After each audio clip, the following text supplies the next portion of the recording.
Bienvenue sur la chaîne officielle de l'évangéliste Marien Elenga Ohula du ministère La Main de Dieu dans les Nations. Poursuivre ces conférences pour les serviteurs et tout savoir sur les grandes révélations de la croix, la face de Jésus-Christ dans la croix, l'Église face à la croix et bien plus encore. Abonnez-vous, likez, partagez le mystère de la croix avec l'évangéliste Marien Elenga Ohula. Retrouvailles des leaders.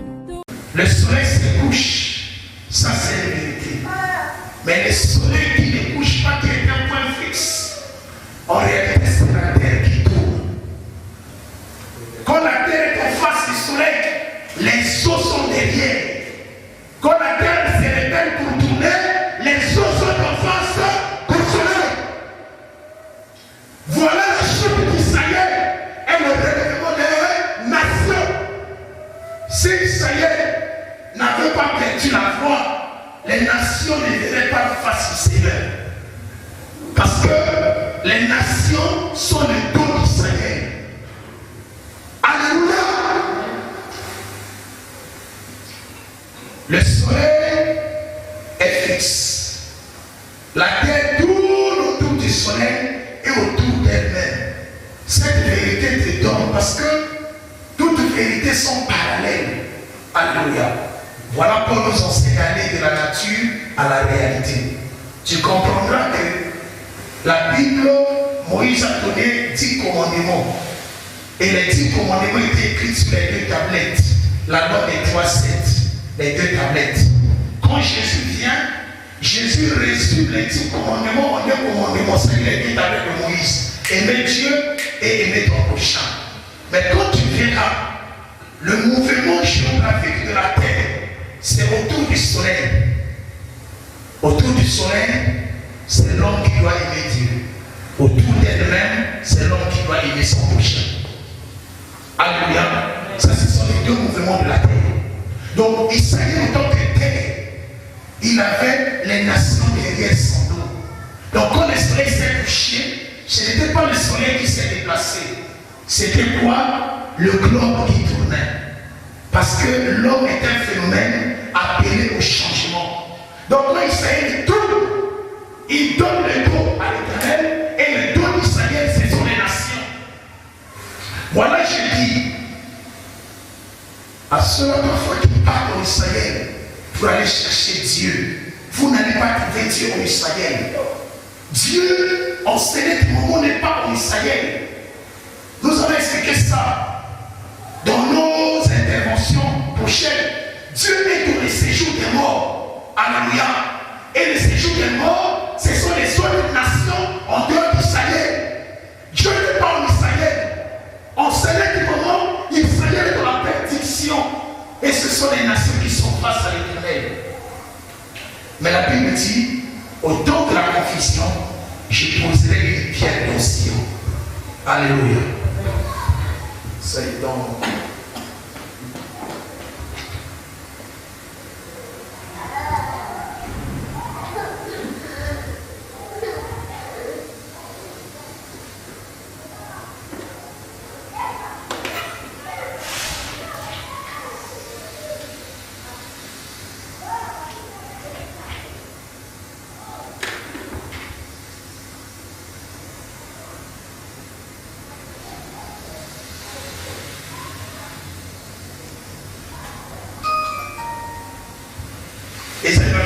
Pourquoi ici pas le Seigneur éternel?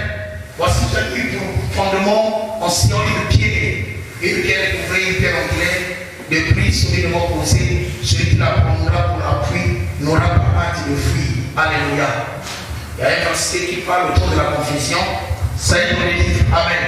Dieu met une pierre dans Sion autour de la confusion.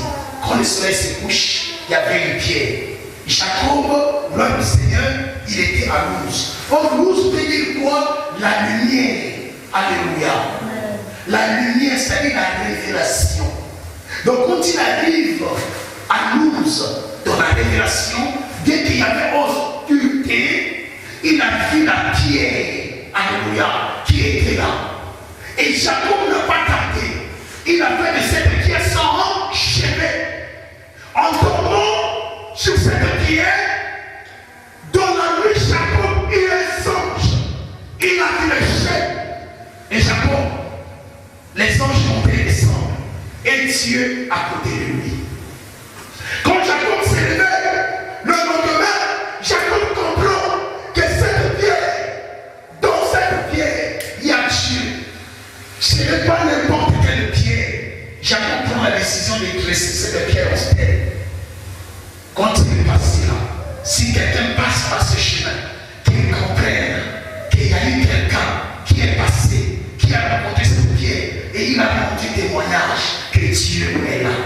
Alléluia. Et il a appelé ce lieu Bethel, la maison de l'Éternel.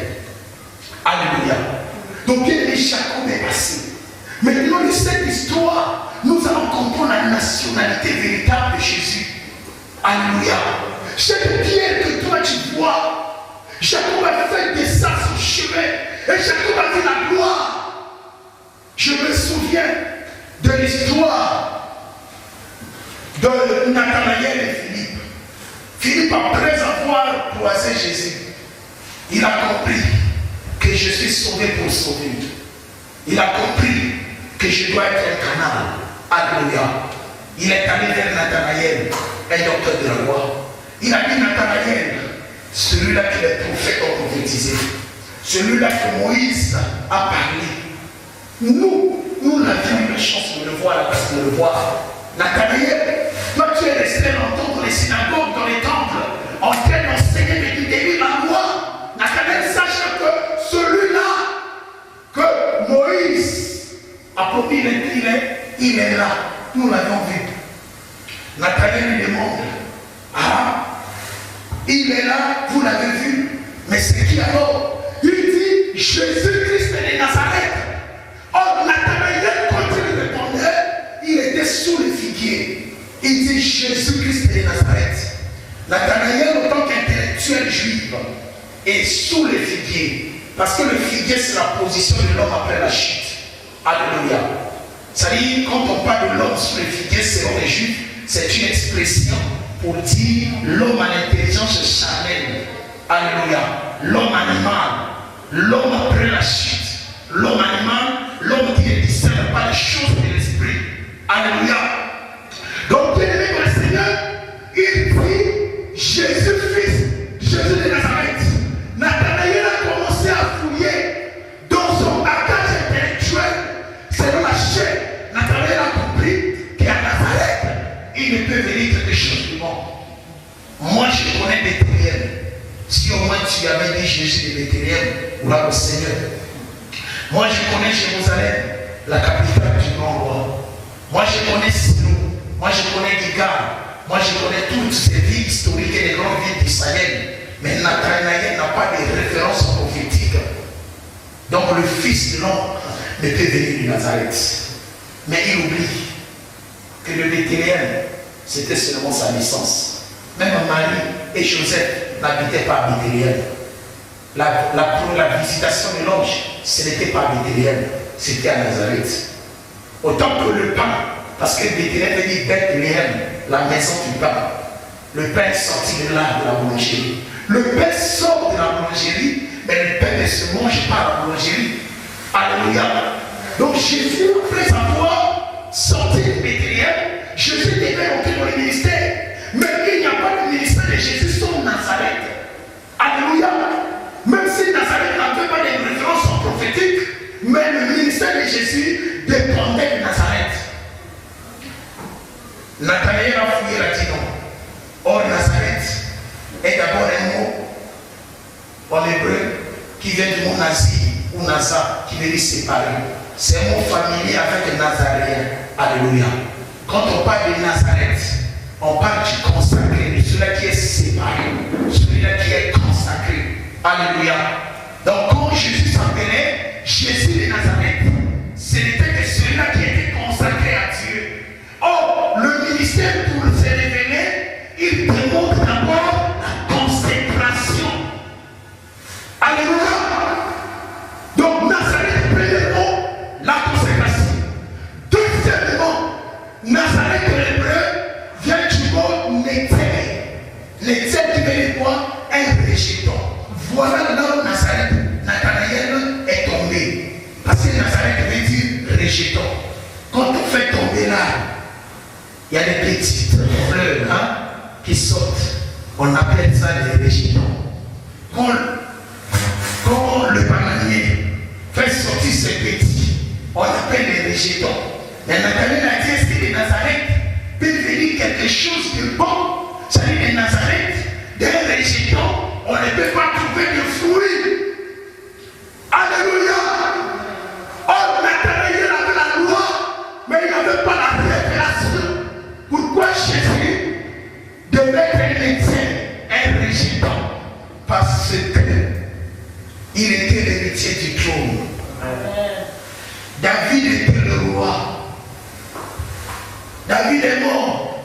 Salomon a pris la relève. Salomon meurt. Roboam meurt. Ainsi de suite. Jusqu'à ce que le trône de la royauté arrive entre les mains de Shiloh. Et après le Shiloh, il n'y a pas un fils qui héritera le trône.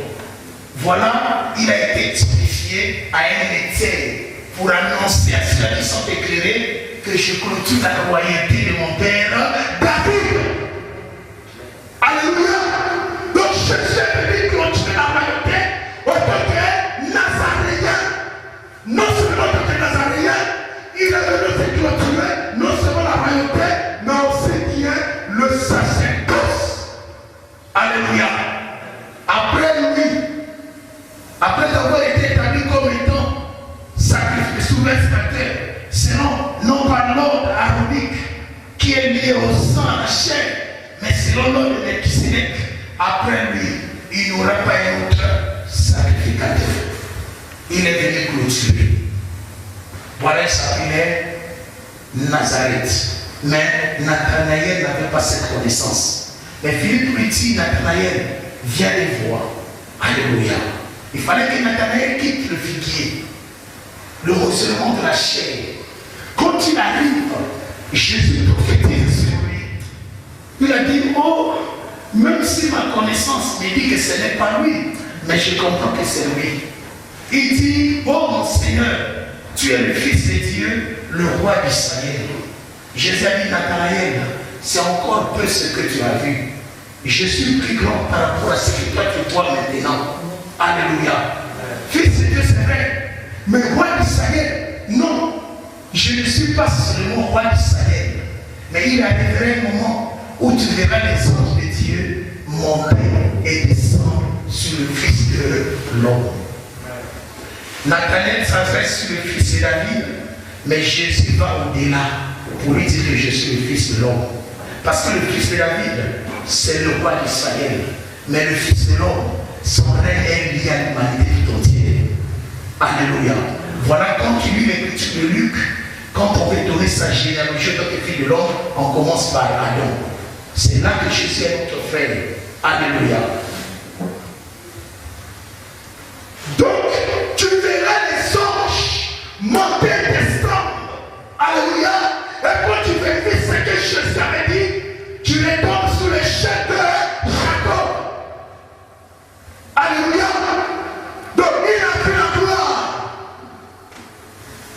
Jacob a vu la gloire. Jacob a vu Dieu à cause de cette pierre. Mais cette pierre, Jacob a reçu par la lumière de la révélation. Jacob a vu cette pierre par la révélation. Et Jacob a compris que cette pierre est une pierre très différente, qui n'est pas comme les autres pierres. Et cette pierre, il a changé sa vie d'église, la maison de Dieu. Je te dis, mon frère, que la maison de Dieu, alléluia, l'église de Dieu est née de la révélation. Il n'y a pas d'église sans révélation du Seigneur. Alléluia. C'était à Lourdes que le nom Bethel est né. S'il n'y a pas de Lourdes, il n'y a pas de Bethel. Donc s'il n'y a pas de révélation de Dieu, il n'y a pas d'édifice de Dieu comme maison. Donc chaque église doit être bâtie sur la révélation du Seigneur. Donc quand Jacob repose sa tête sur le rocher, il fait reposer sa pensée, il fait du rocher, de cette pierre, sa pensée. Voilà Nathanaël sous le figuier, il avait la pensée charnelle Quand il quitte cette projet charnel, il a vu la révélation. Bienvenue sur la chaîne officielle de l'évangéliste Marien Elenga Ohula, du ministère La Main de Dieu dans les Nations, pour suivre ces conférences pour les serviteurs et tout savoir sur les grandes révélations de la croix, la face de Jésus-Christ dans la croix, l'Église face à la croix et bien plus encore. Abonnez-vous, likez, partagez le mystère de la croix avec l'évangéliste Marien Elenga Ohula. Retrouvailles des leaders.